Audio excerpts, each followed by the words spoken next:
Hello everyone, good morning সবাইকে। কেমন আছো তোমরা সবাই? আশা করছি সবাই খুব ভালো আছে এবং সুস্থ আছো, যে যেখান থেকে আমার ভিডিওটা দেখছো না কেন। তো দেখো, আজকেও তোমাদের জন্য আবার একটা নতুন ভিডিও নিয়ে চলে এসেছি, যেটা আমি তোমাদের সঙ্গে শেয়ার করব। সকাল থেকে সন্ধে পর্যন্ত আমি কি কি করছি সবটাই দেখানোর চেষ্টা করব। যদিও সবটা আমি দেখে উঠতে পারি না, কারণ আমি মাঝে মাঝে ভুলে যাই ক্যামেরা অন করতে। তো যাই হোক, দেখো সকালবেলায় উঠে স্নান সেরে পুজোটা দিয়ে নিলাম। আর এটা হচ্ছে আমার সবথেকে মোস্ট ইম্পর্টেন্ট কাজ সারা দিনের মধ্যে। আমি যেই সব কাজগুলো করি না কেন, এটা হচ্ছে আমার সবথেকে ইম্পর্টেন্ট কাজ। তো যাই হোক, দেখো তুলসীকে স্নান করিয়ে একটা ধূপকাঠি আর ফুল দিয়ে দিয়েছি, তো দেখতেই পাচ্ছ। আর আমাদের বাড়িতে না একটু রোদ্দুর, এখন যেহেতু ঠান্ডার সময়, তো একটু রোদ্দুর আসে না। আর এখন যেহেতু সকালবেলা, দেখো সকালবেলার ওয়েদারটা কীরকম, কুয়াশা, মানে হালকা হালকা কুয়াশা পড়েছে।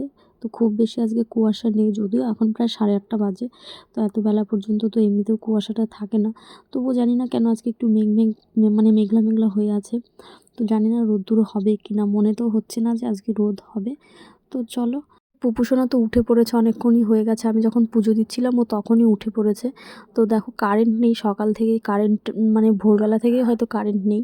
তো আমি সকালে যখন উঠেছি তখন থেকে দেখলাম কারেন্ট নেই। তো চার্জারটা জ্বালিয়ে পুজোটা দিলাম। এখন চার্জারটা জ্বালিয়েই বিছানাটা গুছিয়ে নেব, তারপর যাব ওই ঘরে কিছু একটু খাওয়া দাওয়া করবো। আর যেহেতু এখন প্রায় 9:45 বেজে গেছে, তাই পুপুকে আর স্কুলে পাঠানো হবে না। তো ওকে আমি এখন বাড়িতে খাইয়ে দিয়ে পড়তে বসাবো। দেখো ওকেও ফ্রেশ করে নিয়ে চলে এসেছি। তো এখন যাবো ওই ঘরে। তো এখানে কিছু একটা বলছিল, সেটাই আমি শুনছিলাম। তো কী যে বলছিল সেটা আমার এখন খেয়াল নেই।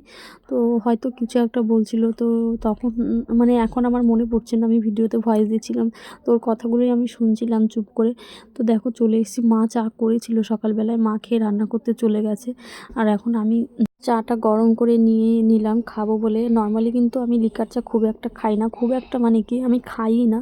তবু এখন যেহেতু ঠান্ডার সময়, তো একটু আদা চা খেলে গলাটা বেশ ভালো লাগে। তো সেই জন্যই আদা চাটা সকালবেলার টাইমটা খাওয়ার চেষ্টা করি, যদিও খেতে পারি না খুব বেশি দিন। তো দেখো চাটা খাওয়ার পরে কালকে আমাদের বাড়িতে না পিঠে হয়েছিল। তো আমি এই পিঠেটা না খুব একটা ভালো খাই না, যেহেতু এই পিঠের মধ্যে মিষ্টির পরিমাণটা একটু বেশি থাকে। তো সেই জন্য আমার খুব একটা ভালো লাগে না। তো এক পিস নিয়েছি এখান থেকে, আমার মেয়েকে একটুখানি খাওয়াবো আর আমি একটুখানি খাবো। এখানে এক পিসই পিঠে আছে, দেখে নিশ্চয়ই তোমরা বুঝতে পারছো। তো দেখো আমার মেয়েও চলে এসেছে খাবে বলে। তো দেখি ও কতটা খায়। ও যেটুকু খাবে এখান থেকে সেটুকু ওকে খাওয়াবো, আর যদি একটুখানি বেঁচে যায় সেটুকুই আমি খাবো, যেহেতু আমি এসব পছন্দ করি না। তো সেই জন্যই আর কি। তো চলো খাইয়ে দিই ওকে, খাইয়ে দিয়ে পড়তে বসাবো। তো চলো। তো দেখো খাওয়া দাওয়া করে কিন্তু চলে এসেছি আমরা আমাদের ঘরে।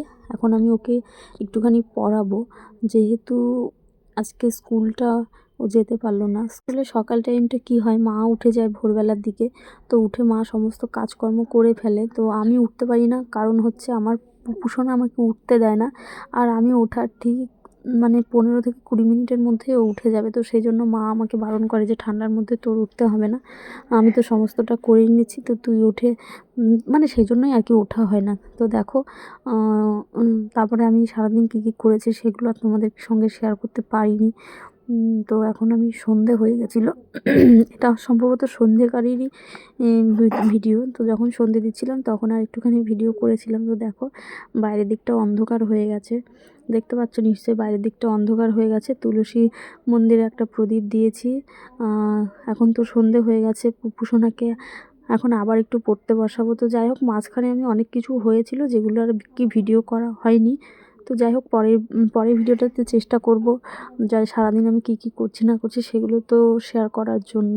তো এটুকুই দেখে নাও আজকে যা হলো, যা করলাম আর কি না করলাম সেটুকুই চেষ্টা করলাম আর কি দেখানোর তোমাদের সবাইকে। তো দেখো আমার মেয়ে গলায় একটা ঢোল ঝুলিয়ে নিয়ে বসে আছে, এটা নিয়ে খেলা করছিল। ওকে আমি বললাম তুমি উঠে বসো, আমি তোমাকে পড়তে বসাবো। এখনই আমি সজ্জাটা দিয়ে আসি, মানে ঠাকুর ঘরের সজ্জাটা দিয়ে আসি। আর ও দেখো বিছানায় ছিল, খেলা করছিল, তার মধ্যে বালিশ টালিশ সমস্ত কিছু ছড়িয়ে ছিটিয়ে নিয়ে একাকার করেছে। তো ঘরের মধ্যে যখন একা একা খেলা করে তখন এগুলোই করে, বিছানার চাদর ফাদর নিয়ে নিজের গায়ের মধ্যে ঢেকে ঢুকে, মানে কেমন করে যেন খেলা টেলা করে ও ঘরে একা থাকলে। তো যাই হোক, দেখতে পাচ্ছ নিশ্চয়ই কি করেছে বিছানাটার অবস্থা। তো চলো এখন আমি সজ্জাটা দিয়ে দিই। সজ্জাটা দিয়ে আমি আমার নাইটিটা চেঞ্জ করব, চেঞ্জ করে ঠান্ডার জামা কাপড়গুলো পরে নেব, যেহেতু ঠান্ডা প্রচণ্ডই পড়ছে এখন। মানে প্রচণ্ড মানে কি ভীষণই ঠান্ডা পড়ছে। তো যাই হোক চলো ঘরে যাওয়া যাক, ঘরে গিয়ে তোমাদেরকে দেখাই আমি কি কি পরবো এখন। তো যাই হোক টাটা বাই বাই, ভিডিওটা এই পর্যন্তই। আজকের ভিডিওটা তোমাদের কেমন লাগলো সেটা অবশ্যই কমেন্ট করে জানিও। যদি ভালো লেগে থাকে তাহলে অবশ্যই একটা কমেন্ট করে দিও। তো চলো।